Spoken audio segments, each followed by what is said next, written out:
en tres partes. Primero hablamos de la educación. Tenemos que reflexionar sobre el significado de la educación. ¿Qué es lo que estamos tratando de lograr? ¿Qué es educación? Si tratamos de formular una definición en 5 minutos, tomemos un pedazo de papel, escribimos una definición y es una lucha. No sé qué escribiría yo como definición de lo que es educación. Lo que es extraño porque todos estamos participando en la tarea de la educación. Por eso voy a hablar sobre el significado de la palabra educación y después vamos a hablar de la instrucción entre pares, entre compañeros, el método que yo he desarrollado para evitar los problemas que les había mencionado. Y por último, les mostraré datos sobre resultados. Es muy importante ser cuantitativos y ser académicos, científicos con estos datos. Cuando me uní al departamento de física, teníamos 6 ganadores del Nobel entre 27 profesores de la facultad. Es muy difícil encontrar un departamento que tenga un profesorado tan distinguido. Cuando empezamos a hablar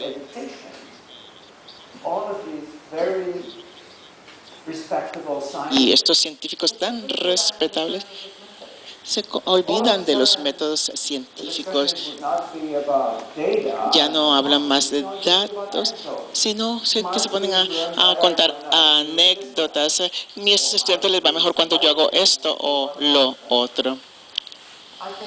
Y yo pienso que para realmente poder mejorar la educación tenemos que tener el mismo enfoque que para la investigación.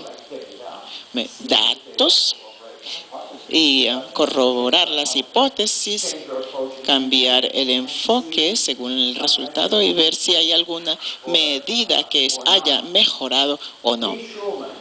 Lee Schuman, que era presidente de la Fundación Carnegie, dice, y eso es muy lindo,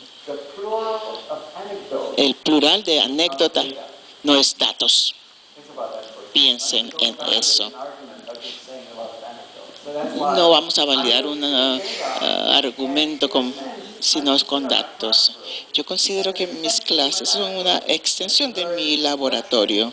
Como dije yo antes, hablamos de óptica, recolectamos datos sobre las propiedades de los materiales y en la clase también recolecto datos sobre instrucción y aprovecho todas las oportunidades para tratar de cambiar algo y ver si así pueden aprender mejor los estudiantes. Y si el resultado es bueno, lo institucionalizo.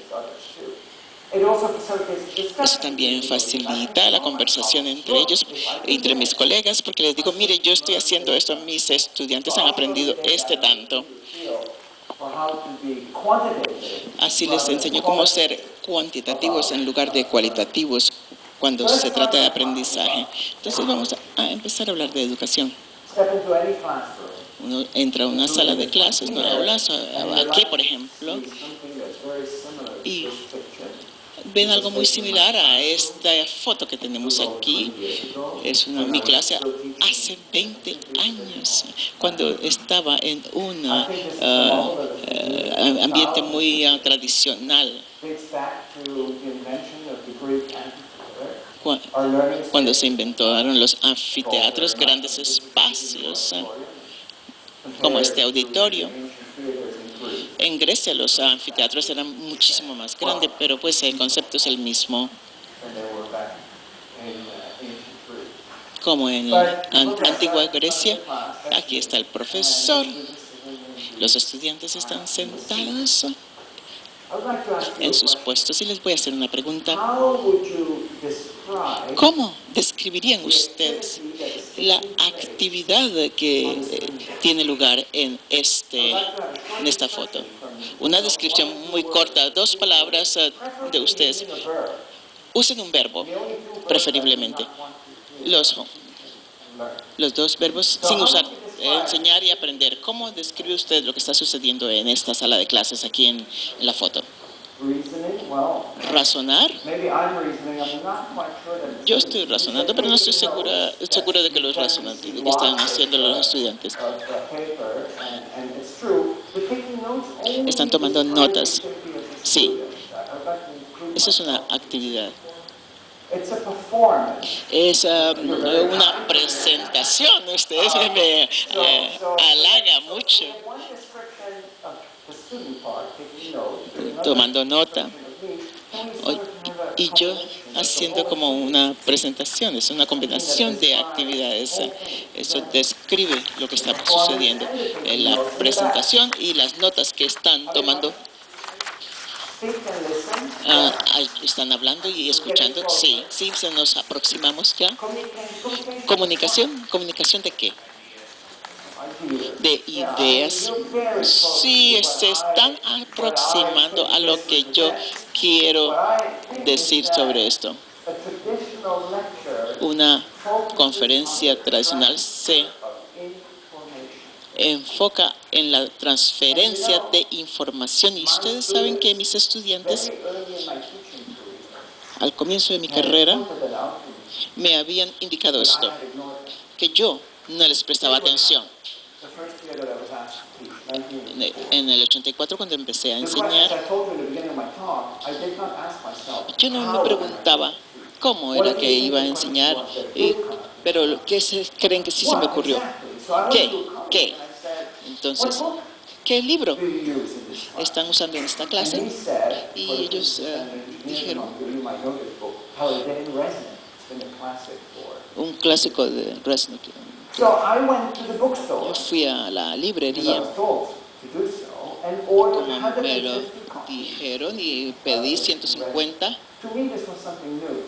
ejemplares de ese libro de Resnick.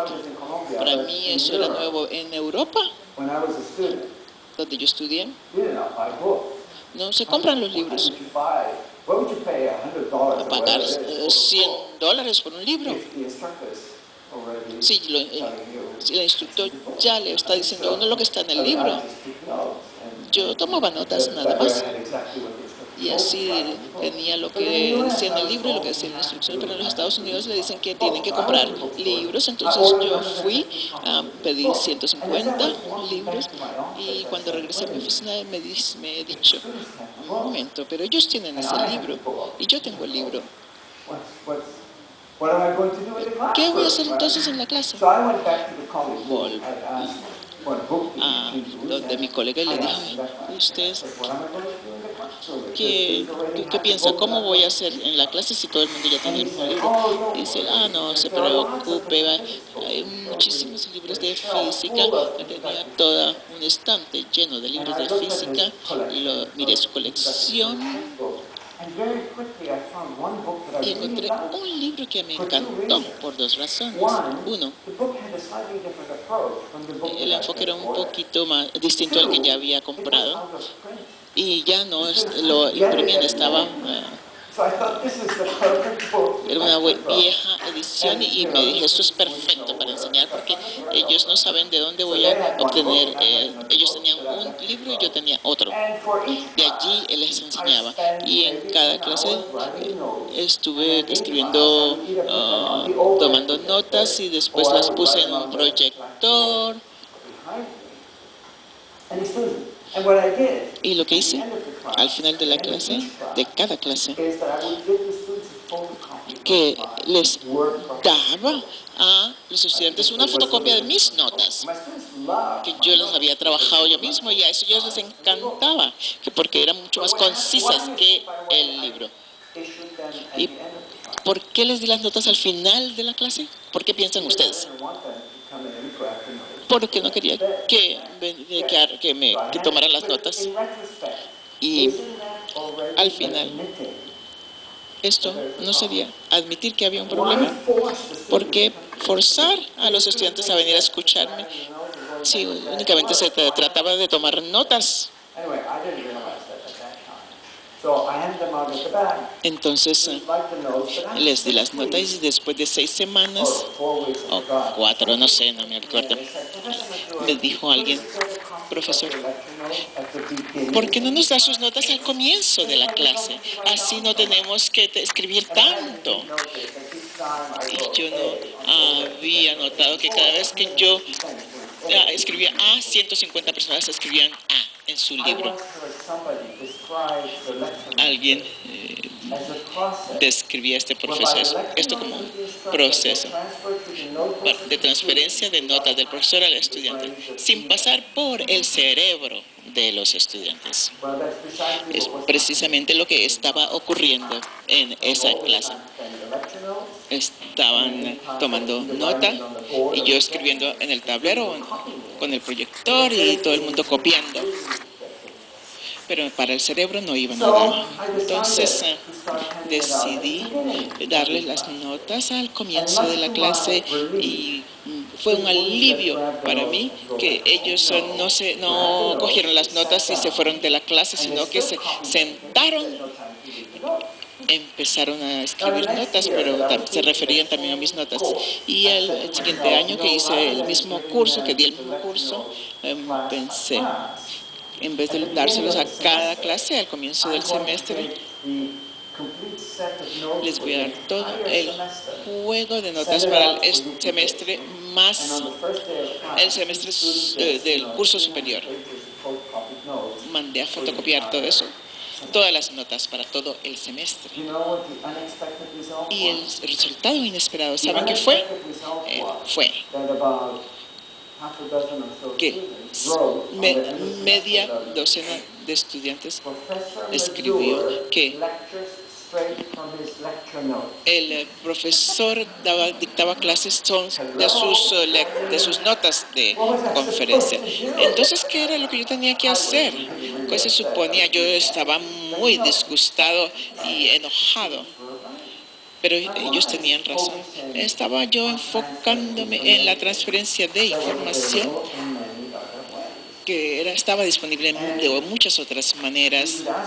Y uno se pregunta, ¿es esto educación? Solamente una transferencia de educación. ¿Cuántos de aquí creen que esto es la educación? Nadie levanta la mano. Entonces, ¿qué es lo que falta? Si todos están de acuerdo que eso no es educación, entonces, ¿qué es educación? Parte es la transferencia de educación, pero no se hace con conferencia o pasándoles notas. Eso es solo parte. Entonces, ¿qué es lo que falta? ¿Cómo utilizar el reto? ¿Alguna otra sugerencia? ¿Qué se va a lograr con esto? En comprensión. Es una palabra difícil de cuantificar. ¿Qué quiere decir comprender? Y yo lo que diría es que una verdadera medida de aprendizaje es tomar la información de la clase en cierto contexto y tratar de aplicarlo en un nuevo contexto. Queremos que los estudiantes puedan resolver no los problemas que ya hemos resuelto, sino que los problemas que todavía no se han presentado. Tomo algo y lo aplico en un nuevo concepto. Esto es lo que demuestra que los estudiantes han aprendido y qué es lo que tiene que pasar, además de la transferencia de información. Asimilar la información. Hay un modelo mental que se puede aplicar en otras situaciones. Si les digo después de un examen, ellos me dicen, nunca me han dado este problema. Eso es un ejemplo de que no han aprendido, porque le estamos regurgitando nada más un problema que ya habíamos visto antes. Entonces, ya el problema no es un problema. El problema es el que no se ha resuelto todavía. De modo que yo pienso que además de la transferencia de información, lo que tiene que pasar es que el estudiante que está aprendiendo tiene que asimilar la enseñanza. Entonces, ¿dónde tiene lugar esa asimilación, esa comprensión? ¿Dónde sucede esto? Para mí y para ustedes. Yo me preguntaba dónde es que se internaliza la información del instructor. ¿Sucedió cuando yo estaba escuchando al conferencista? No, es fuera de la clase. Es una paradoja que yo he hecho tanto esfuerzo en la parte fácil, la transferencia de información, y dejo lo más difícil a los estudiantes. No me daba cuenta de nada de esto hasta que empecé a darles FCI, y allí me di cuenta que no era solamente educación, transferencia de información. Esto es 1990, enseñanza tradicional, como lo que estoy haciendo en este momento. Es una prueba previa, número de estudiantes, escala vertical y las calificaciones en la horizontal, 29 preguntas. Tenía 2 estudiantes que el primer día obtuvieron 29 de 29, sobre 29. Habían internalizado completamente el concepto. Cuando yo tomé esa prueba, a mí me salió en 28 sobre 29. Cometí un error. Por debajo de 23 no es una calificación que dice, es una calificación que es que no se ha dominado la ley de Newton.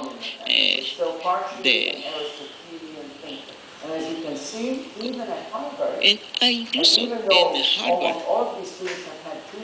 que ya habían estudiado física los estudiantes durante 2 años, el 60%, 60 al 70%, todavía estaban pensando en la manera aristotélica. Si unos hacen clic al azar, eso es lo que les sale. Como los monos, como los gorilas. De modo que no puedo asumir la responsabilidad por estos datos, pero eso es antes de que yo había empezado a enseñar. Pero después de un semestre de enseñanza, ¿qué pasó? Aquí está la prueba posterior.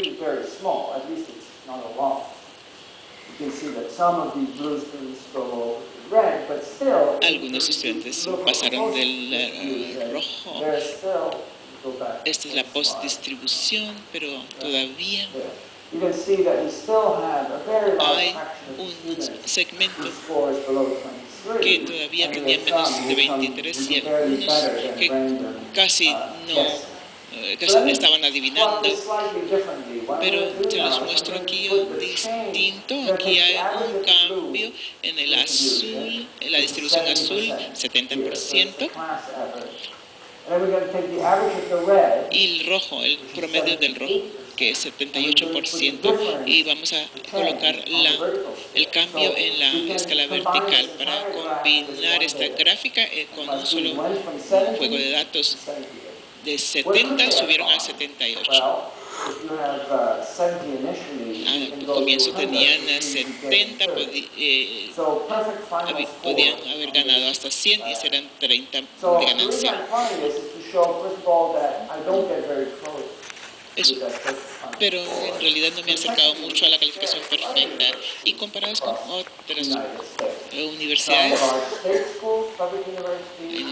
públicas, estamos en Harvard, tenemos universidades de 2 años de estudios más bien técnicos. Ustedes pueden notar que los estudiantes en las universidades menores ganaron más porque empezaron más bajo. Tienen que hacer un recorrido mucho más amplio. Y pueden notar que hay una tendencia aquí Sea cual fuere el ambiente académico, los estudiantes en un ambiente tradicional únicamente ganaron un cuarto de lo que podían haber aprendido, porque en Harvard ganaron 30 y los otros ganaron 20. La manera tradicional de enseñar obtiene resultados resultados ínfimos en física. Sean universidades selectas o públicas. Entonces, cuando empecé con estos datos, dije, esto es muy extraño, porque ¿cuál va a ser la conclusión? Y lo primero que se me ocurrió es que tal vez Eric no eres tan buen profesor como tú creías. Pero rápidamente dije, no, esa no es la posibilidad correcta. ¿Cuál otra posibilidad?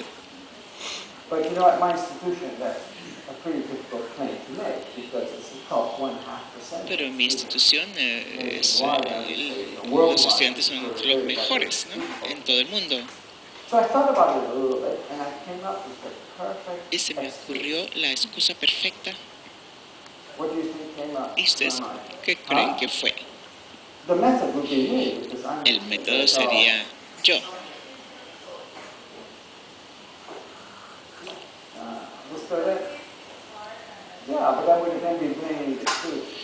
No vamos a culpar a los estudiantes. ¿Qué otra cosa? Las pruebas, los exámenes tenían que ver con las pruebas. Por ejemplo, la pregunta del camión y el carro. No hay que saber física para saber que va a haber un efecto muy grande en un choque entre un camión y un carro.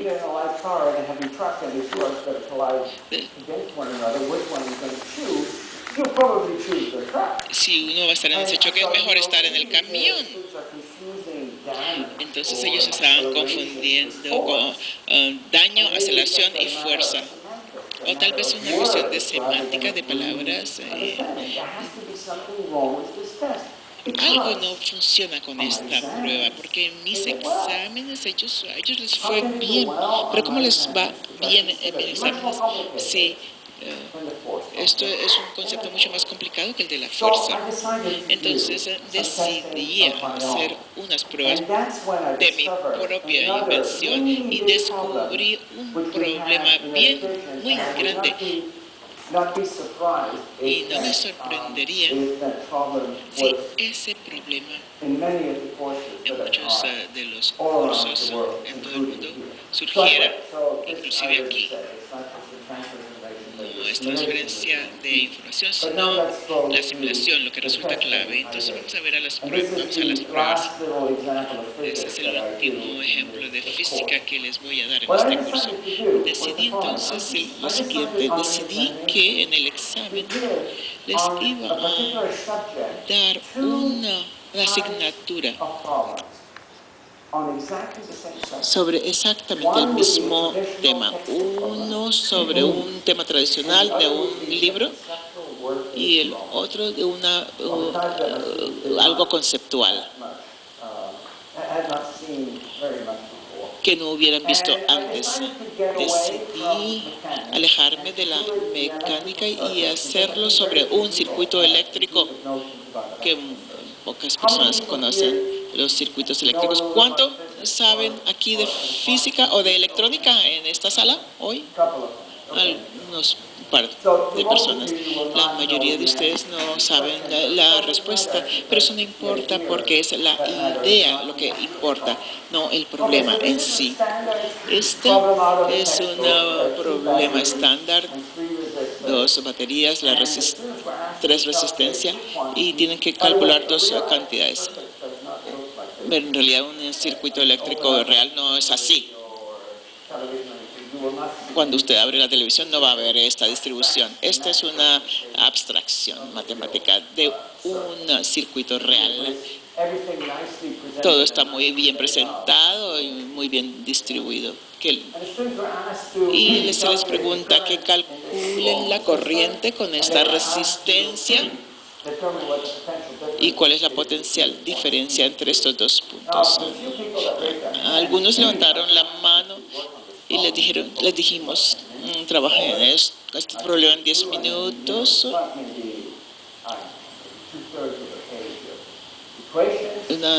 Dos tercios de la página son ecuaciones y se cometen errores o olvidan de un signo de menos, algún error.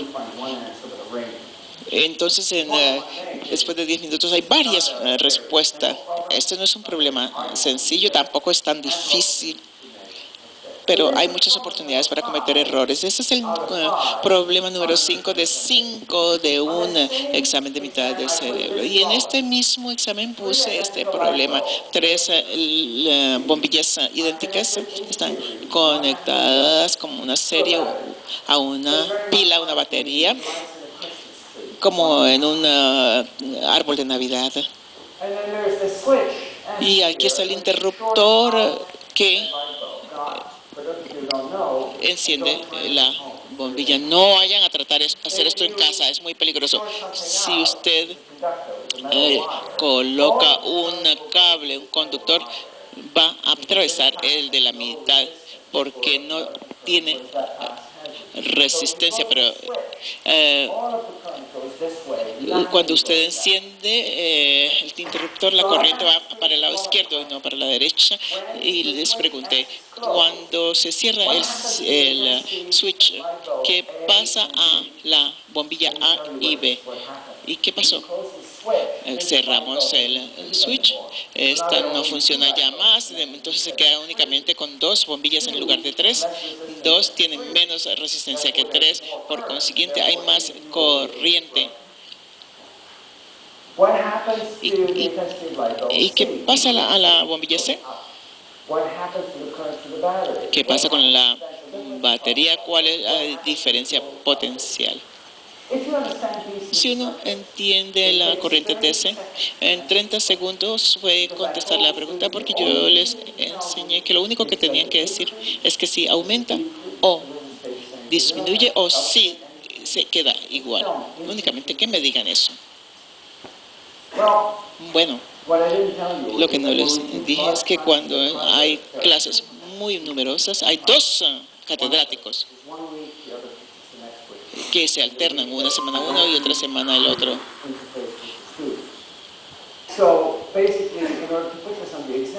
Entonces, para incluir esto en el examen, tuve que convencer a mi colega de que pusieran este ejemplo. Él miró el problema y dijo, Eric, ¿estás loco? No, yo le dije, no creo que esté loco. Él no había estado en el semestre de otoño, entonces tuve que explicarle sobre el FSI y escuchó con paciencia y me dice, solo tenemos 5 problemas. No le podemos regalar 20% de ese examen, porque este examen le pareció que era un regalo porque era tan fácil el examen. Y entonces le dije yo, no estoy muy seguro. Yo estuve enseñando este tema y me pareció que era mi privilegio decidir qué le podía dar a los estudiantes. Tuve que tratar de convencerlo y por fin, regañadientes, aceptó. Y le dimos el problema número 1. Y esos estudiantes se enloquecieron, porque les pareció que era el más difícil de todo el examen. Y un estudiante vino, yo no sabía ni cómo empezar. Es decir, les dije yo, no, si uno empieza ya terminó. Entonces decidí que yo iba a calificar este examen y lo hice porque sería fácil. Únicamente le dice, aumenta, disminuye o se queda igual. Es lo único que tenían que saber de electrónica. Me pareció que los 150 me iba a demorar 3 horas en calificar.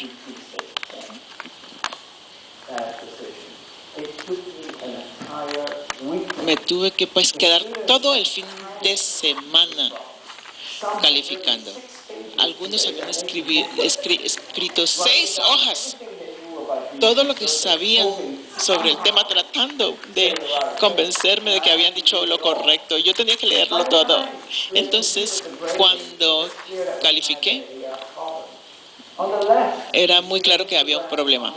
En este histograma teníamos los que han contestado de un libro convencional, 10 puntos sobre 10.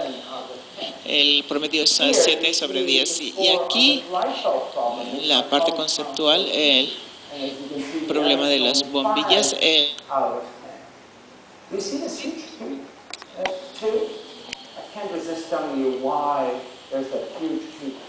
¿Y por qué hay este pico en 2? Porque 50% de los estudiantes en mi clase tienen la misma suposición. Cuando se cierra el switch, no pasa nada en esta corriente. Y además puede ir hacia la derecha. Y la pregunta era, ¿qué corriente se va a la derecha y cuánto se va a la izquierda? 50% de los estudiantes de Harvard decidieron que el uno iba derecho y los otros que iban a la derecha. La suposición era incorrecta. ¿Qué pasa con la respuesta? Que no pasó nada con la corriente. A y B es lo mismo. Y aquí dice C tiene la mitad de la corriente y por consiguiente la intensidad disminuye. ¿Y saben qué? Allí les ganaron 2 puntos. Se apaga la luz.